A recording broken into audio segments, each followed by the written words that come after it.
Well, hey, this is Dr. Rhonda Simmons, and I am so glad to be with you today. It's an exciting day, and a welcome to another edition of Empowered Heart to Heart.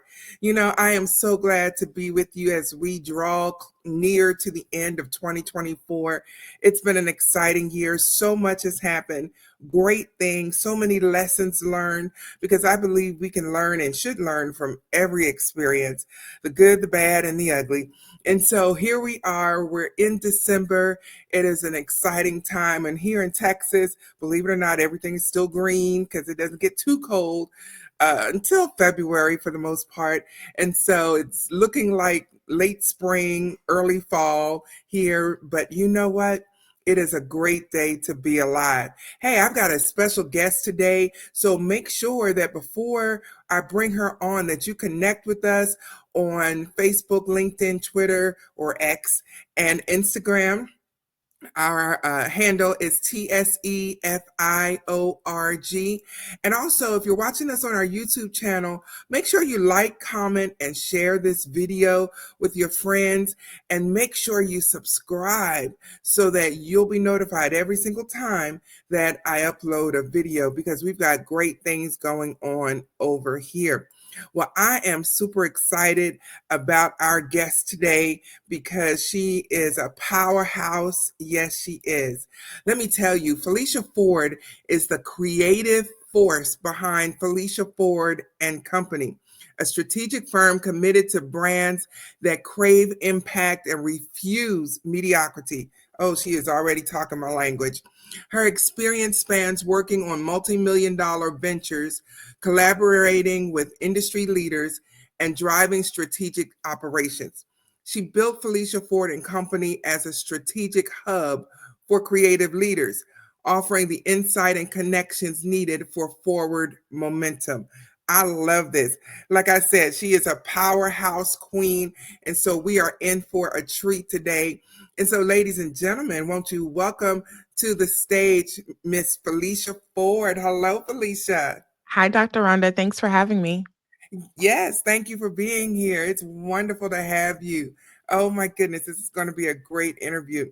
And so I love the fact of how you describe yourself, as the creative force and refusing to accept mediocrity.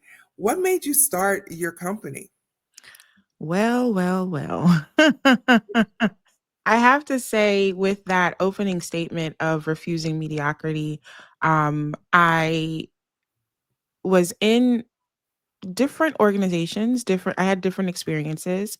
And during those experiences, I realized that we could do a little bit better, right? Like we could be better stewards of our gifts and better stewards of how we were serving people.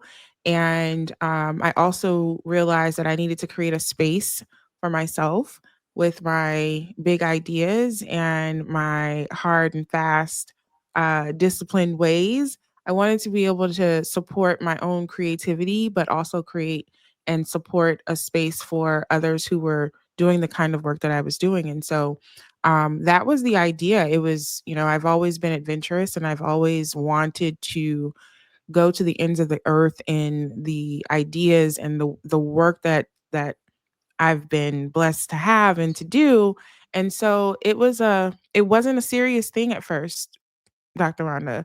Going off on my own, it was like, "Oh, I can do this." I've done it for other companies. I've made millions for other companies. I've raised, hundreds of thousands of dollars and millions of dollars for other companies. So it can't be that hard. And boy, was I wrong. Um, I understand. yeah. Wow, that is phenomenal. You used a word in what you were just saying that caught my ear, and that word was disciplined. And I guess the reason why it caught my attention is because you're a young person, and you typically don't hear millennials use the word discipline. At least I don't. And so I talk to us more about the disciplined life that you're referring to. What did you give up or change? How have you been disciplined? I'm an old soul. I grew up with, I think I was probably the The next oldest person in the house with me growing up was 7 years older than me. I was partially raised by my grandfather, and I spent a lot of time with my aunts and uncles, in addition to both of my parents. And so, I've always had an affinity for older people. And then I'd have to say now I'm able to confidently speak to my intellect and say that, you know, I am a bookworm times 10, and having this intelligence forces you to grow up sooner, right? Like I started reading at 2, and I was reading my mom's nursing books at 2 years old, learning about human anatomy at 2 years old, and that experience just opened the door for me to continue this love and appreciation for learning. And it would be, I think, a little counterculture for me to say, oh, I want to go out and just spend my time doing whatever and doing anything. And that's just not who I've ever been. I mean, I had my time in undergrad, I've been an undergrad over 20 years now, but my family was disciplined. Hard work and work ethic was modeled for me.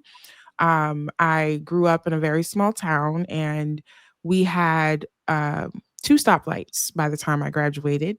Mhm. Wow. Um, Okay. yeah, but I have to give credit to my family and to my educators in my early years. I had some incredible coaches. I was a cheerleader, but I trained with the football team, well, the football coach, for weightlifting. And so I had these people that I can remember, to this day, and give you names of who taught me, my English teachers, in high school, but I took college level English in high school. So Mrs. Smith and Mrs. Simonini were my "this is how you write" disciplinarians. Coach Gill and Coach Starrett were my, training coaches. My parents in, doing my homework and time that I got to play and time that I got to, do what I need to do in the house. My godfather, my godparents, from church. And so those people planted these seeds in me. And I've never gone to a place to work where doing the job was problematic for me. I have this internal drive, this internal competition with myself that's like, oh, can we do this? How quickly can we do this? And how well can we do it? So I can't say that outside of my formative experiences and outside of myself that I have someone on my back saying, is she going to get it done? Because yes, she will. I'm just chuckling on the inside because you and I have so much in common, Felicia. We are definitely the same way in going after our goals, and we will not be denied. And I love that about you. That is wonderful. But with that fantastic, rare trait, do you find yourself running into burnout a lot because you are trying to compete with yourself? So I've experienced burnout twice in my life. And it was the first time in my mid-20s, I believe. I was transitioning from working with foster youth into I was still working with foster youth, but transitioning into working in higher education. And I remember, Dr. Rhonda, well, first of all, I should not have been doing what I was doing. I had about 6 programs that I was responsible for. Um, and a staff of probably about 35 to 40 people. But I also had a part-time job that I worked Thursday, Friday, Saturdays, midnight to 8 a.m. I had that full-time position working 9 to 5, Monday through Friday. And then I had another part-time job on the weekends, working 11 a.m. to 7 p.m. on Saturdays and Sundays. And one day I got off of the midnight to 8 a.m. shift, and I was supposed to be going home, change my clothes, and go to the 11 a.m. job, which was in marketing.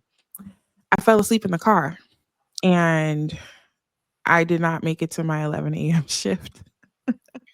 Well, I hope you weren't driving.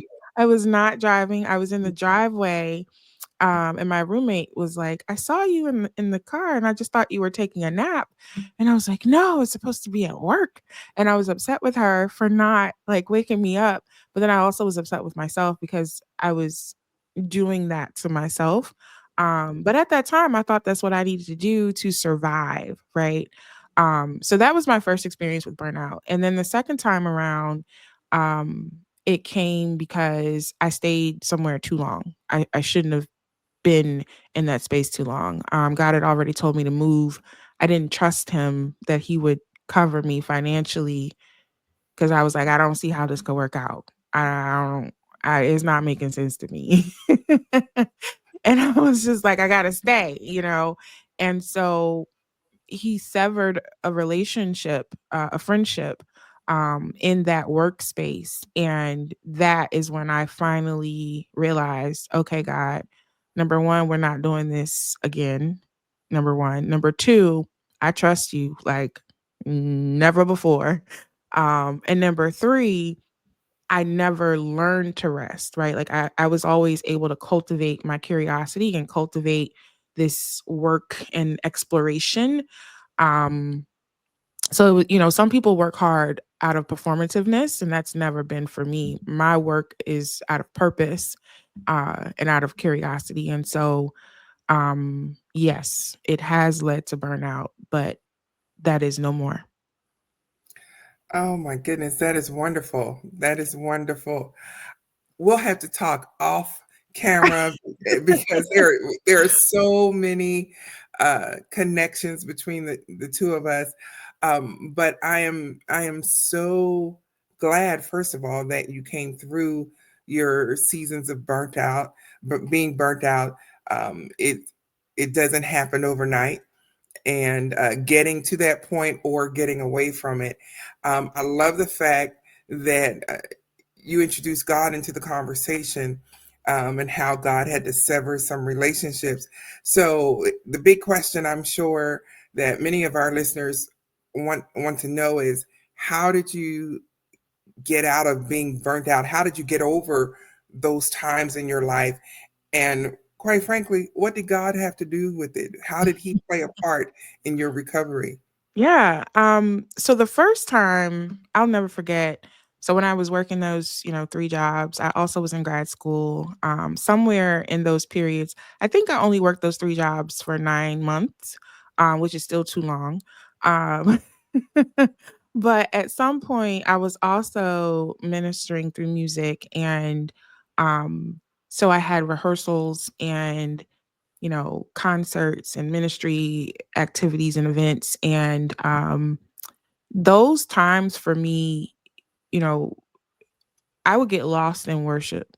I would get lost. Like I would be at rehearsal with my book bag and my laptop writing a paper that was due at 11:59. But anyone who knows the musician's lifestyle knows that we have late nights.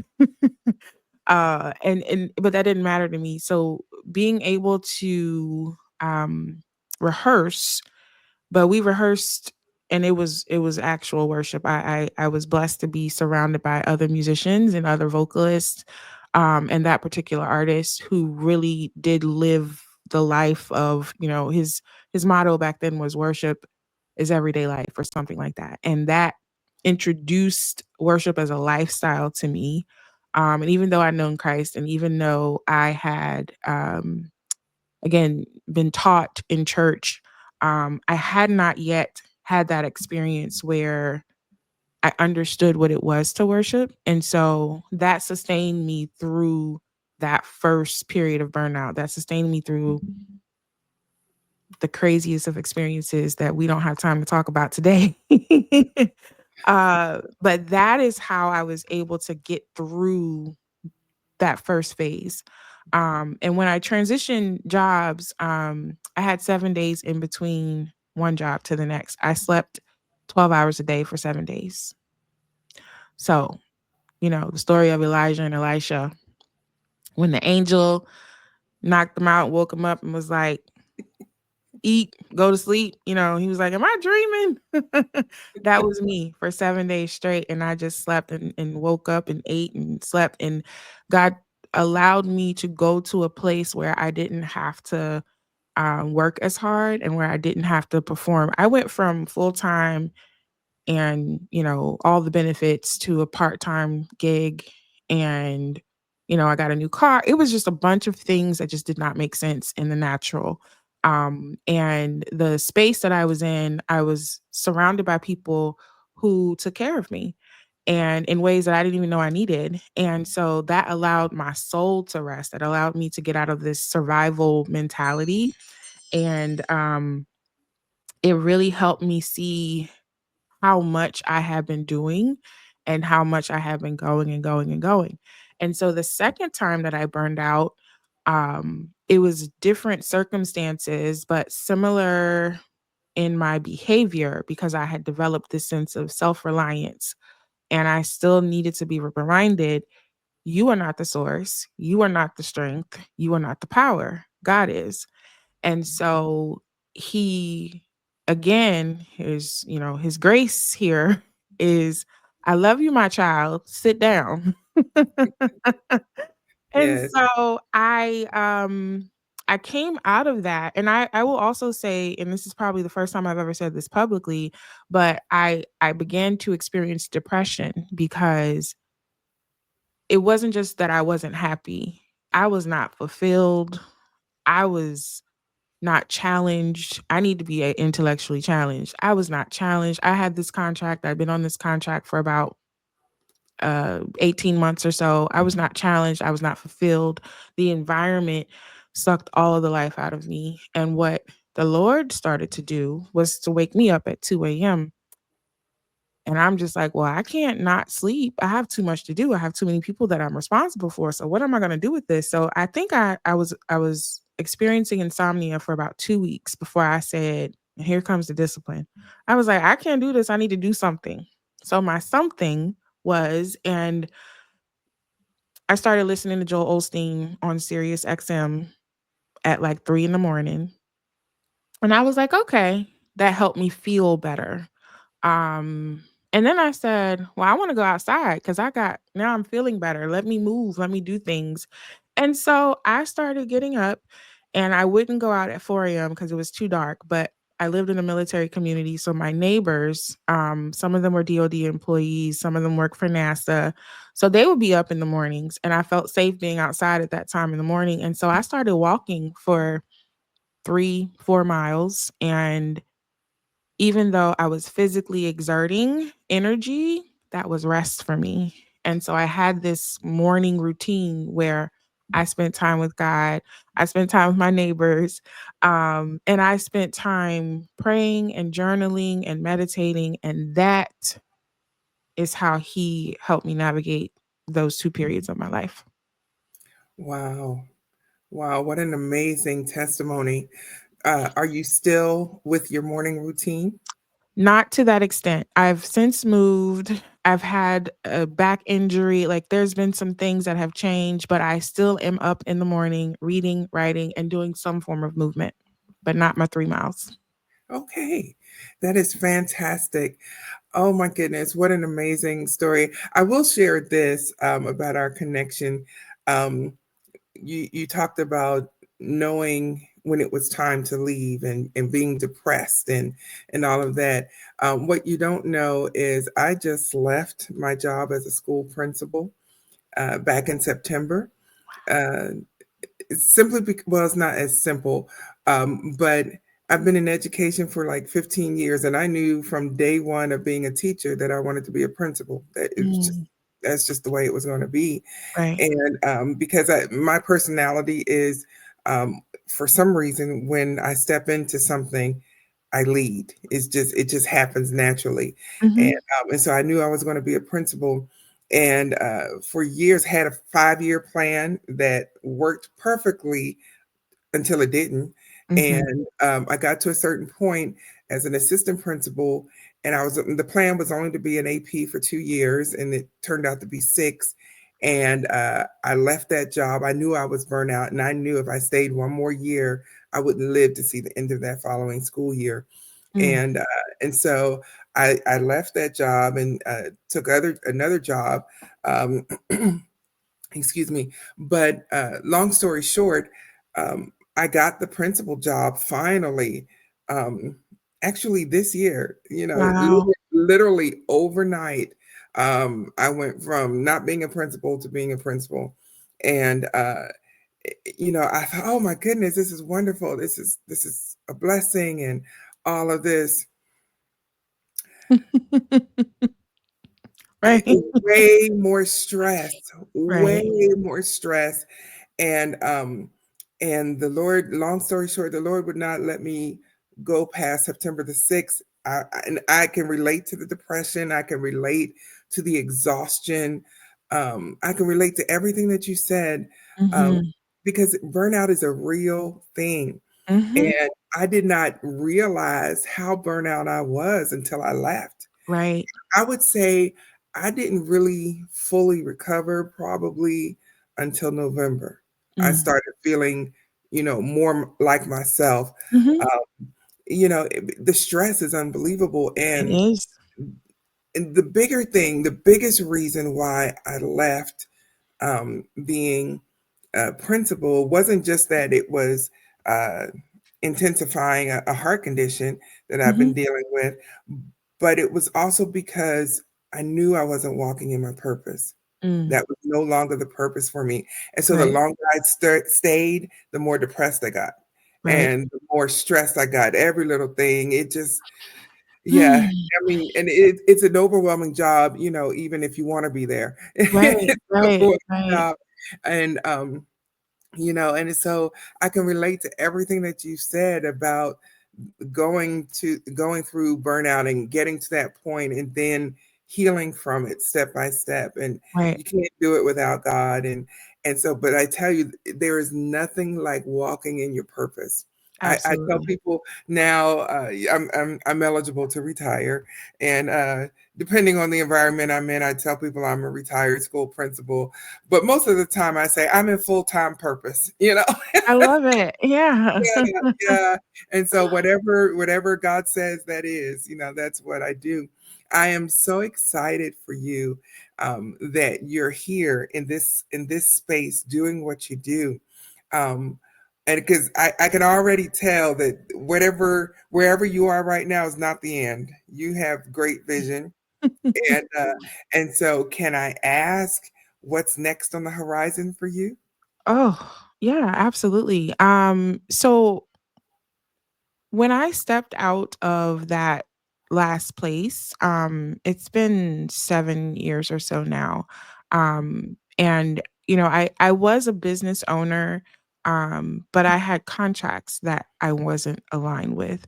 And, you know, it's interesting that we're here right now because last year, typically I take a break from the business between December 9th and January 9th because it just well, I went to Italy one year during Christmas and I saw how they do Christmas and I said, "We need to do Christmas in that way." Oh, Um, but okay. taking that time to restore, to rest, and to intentionally spend time with God, last year during that time for me in prayer, the question came up for me, "What is God calling me to right now?" Um, and so that's a question that I reflect on pretty often. And sometimes, I'm not trying to answer it. I'm just listening. I'm just sitting with it. And shortly before that question came, I ended a volunteer position with a local school district that I'd been serving for 15 years. And what I realized, Dr. Rhonda, was that my purpose in that place was no longer purposeful. And it was difficult for me to say to them that I am no longer available to help you, knowing that they still needed my help and knowing that I still had the capacity to help. But what I didn't have the capacity for was to be aligned in a space where God has said to me, season's up. time to go. And as I shared, I've learned enough times when he tells me to go, gotta go. So when I left that, so much felt lifted, and I didn't know what was coming and what was going, but my creativity went into overdrive. And so I created a magazine, and people are like, no way. But in 6 days, excuse me, in 6 days, I created a 70-page magazine. And I thought I was going to publish it more often than I've been publishing it, but I just published the latest edition about 16, 17 days ago. And this time I had a team working with me, so it's 100 pages. And it's like, what's next? Well, last weekend, because God has a way of working through me that's accelerated, I have had to recognize that. But I wrote a book on Saturday, um, 217 pages. I'm sorry, you say that as if you wrote the whole book in one day. I wrote the whole book in one day. Okay. Praise God. Hallelujah. All 2 right. 2:38 a.m. until about 3:24 p.m. on Saturday. um that also was birthed out of a situation that didn't have a long timeline, right? So I'm seeing this theme in my life of, oh, I'm learning my lessons, I'm maturing in my personal, professional, in my spiritual maturity. And so God showed me something, and I listened, I spoke up about it, and this person wasn't happy with me setting a boundary. And I have great boundaries, Dr. Rhonda. I haven't always had great boundaries in my youth. I wanted to help everybody. I wanted to give and be everywhere and do all the things. And burning out because I was everywhere, being all things to all people and nothing to myself. I've learned to be for myself, right? And so I wrote a book. So there will be a book. There will be, Send actually, there's a it. series of books. Yes. I wrote the outline for a book in September. I didn't know where it was going. The situation that happened most recently, I didn't know it was going to happen, but it did, and it gave me the discernment and direction to write the book on Saturday. And so I'm excited about that. Past that, Dr. Rhonda, there's lots of things always happening with Felicia Ford Co. Weekly, the podcast airs. We have a grant that is in partnership with the business to offer to purpose based change makers that is offered quarterly right now. And I'm just, sitting here obedient, and whatever the Lord says, I will do. Wow. Wow. I knew calling you a powerhouse queen was just the right title for you. You are amazing, Felicia. You are absolutely amazing. And I take it you're working for yourself full time now? Well, so yes, I have, we talked a little bit about this off air, but that space that opened up for me in 2018 that allowed me to rest and really has valued everything that I am as a creative and everything that I bring to my community. Um, and they have really honored my leadership and my ingenuity and my innovation. And I get to do that as an executive director of a nonprofit where I'm a team of one, but I operate anonymously to serve other nonprofits in this region of the world. And so my team carries out the vision of Felicia Ford and Co. And then I am free to be present, to think and to plan and to create strategies and to support others in the community. Oh my goodness. That is so phenomenal. So phenomenal. There's nothing like walking in your purpose and knowing that you are right in the center of God's will. It does take discernment. I believe you used that word at one point. It does take discernment to know when the cloud has moved, when it's time to go. Um, oh my goodness, I could talk another 5 or 10 minutes about staying where God was. It just, Whew. it just, it is interesting because you know the story of the children of Israel going into Egypt. Mhm. Originally, Egypt was a blessing, Right, because it saved their lives. They were right. there because of the famine. Um, but oh my goodness, when it was time to go, it was time to go. It was Time no to go. longer a blessing, and so oh my goodness, we have so much in common. I am Yeah. right there with you. What a phenomenal woman you are. I don't want to sound like Maya Angelou, but you really are a phenomenal woman. Thank And you. and so uh tell us about proximity circle. Oh, so as I was journeying through all of this, right? My business helps organizations. We create strategies. We've always created growth strategies, and we've pivoted from strategic planning to marketing sales strategies specifically for changemaker brands. But what I would see when working with organizations is people come in, they think they have a problem. That's fine.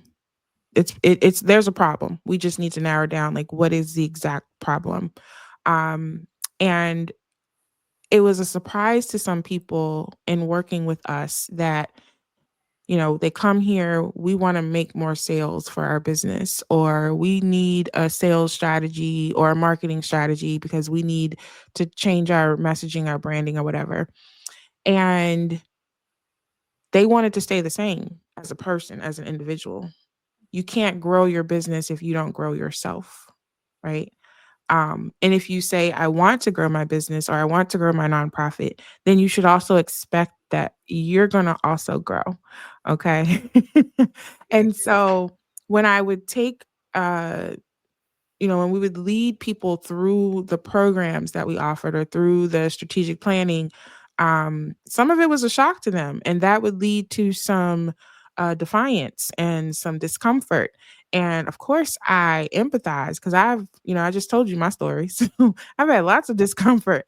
But I wanted to create a tool to help these leaders, if they choose, to prepare themselves for these seasons of growth and for these transitions, and helping them to understand, what do you do with the discomfort?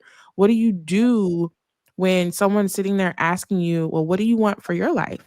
And they're like, well, I want my kids to do this, and I want my husband to do this, and I want my business to do this. And then I'm just like, right, but what do you want for you?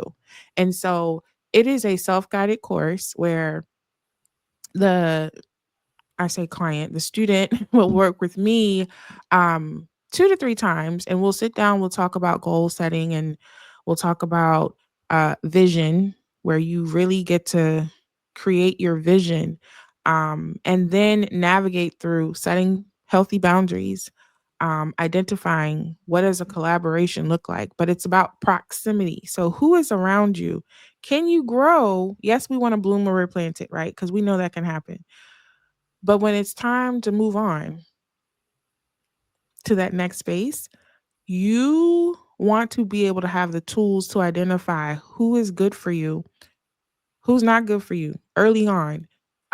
Is this business collaboration, values aligned, vision aligned, or does it just make sense financially? And even then, it can be a little disastrous. So, this course is for the individual who wants to grow and who wants to make sure that where they're growing, they're surrounded by other like minded and like hearted people.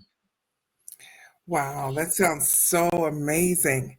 How do people get in contact with you about the proximity circle?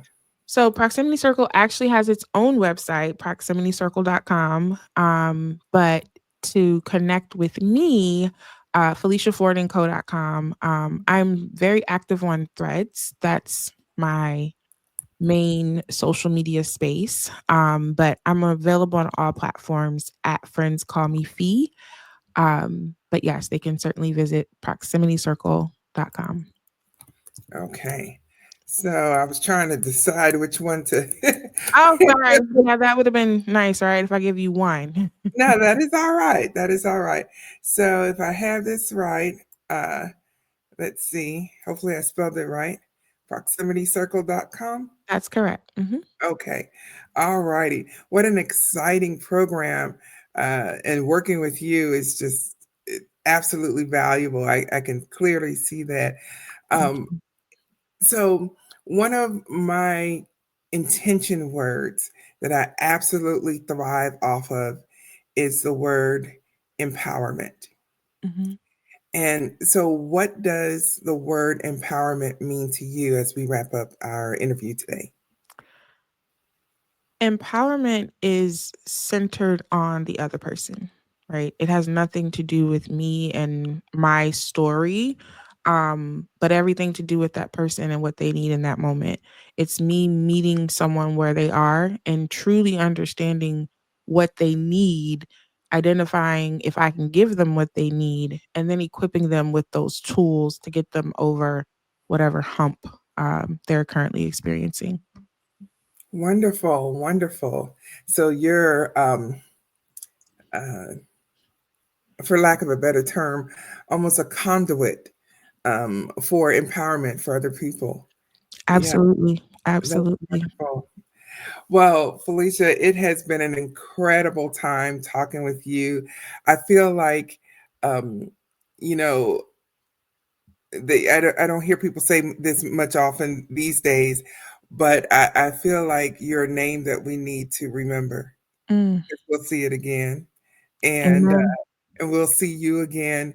I am so excited about this interview. So worth the time, and I appreciate your time in talking with us today. And if you will just hang out just for a minute, I'm going to wrap up the show, and I'll be right back with you. Okay? Thank you, Dr. Rhonda. Thank you for being here. I told you. Yes, I did. I said at the beginning of the show that I had a powerhouse queen in the house. I told you. And as they say, I ain't never lied. Oh my goodness. What an awesome, incredible woman Felicia Ford is. She's a change maker, she's a creative. She is the person that you will see again, you will hear again. She is the person also who is making things happen behind the scenes. I believe she said in one of her projects that she was describing that she's that anonymous person. She is the person driving the wheel behind the wheel, and you may not see her, but you feel her effects and you see the work that she does. Well, I tell you, I believe that there's going to come a time when she's going to that God is going to bring her to the forefront. And so we'll get to meet her, Miss Felicia Ford. Don't forget the name. I tell you, she's going to be back. And don't overlook the fact that people get this idea that success is so hyped up and it's all this. I want all the glory and all the glamour and the glitz and all of that. Um, but they don't understand it takes discipline. Did you hear the word that she used? Discipline. It takes rest. It takes knowing and being discerning of God's presence when it's time to go, when it's time to stay. You've got to know and understand the timing of God. And so don't be confused. Don't get it twisted, by all of the hoopla, as we say. But make sure that you're living a disciplined life, that you are living a life aligned with God's purpose for your life, that you are staying in tune with Him, that you are putting disciplines in place that will keep you grounded, that will keep you rooted to God, journaling, prayer, meditation, movement, all of these things, taking in the word of God, all of these things that will help you stay grounded and connected so that you can be successful. I believe when God called Joshua, he told him to meditate in his law. He said, because When you do that, you'll have great success. You can't have success in the absence of God. I don't care what the world says. You Even though you may be rich, you may be powerful, success is not all about the money. It starts with a healthy relationship with Jesus Christ. And I am so glad that Felicia was on our show today to share her journey, to share how she recovered from burnout, how God healed her, how God taught her the lessons that she needed to learn. So the question is, what lessons do you need to learn? God is trying to tell you something, as they said in The Color Purple.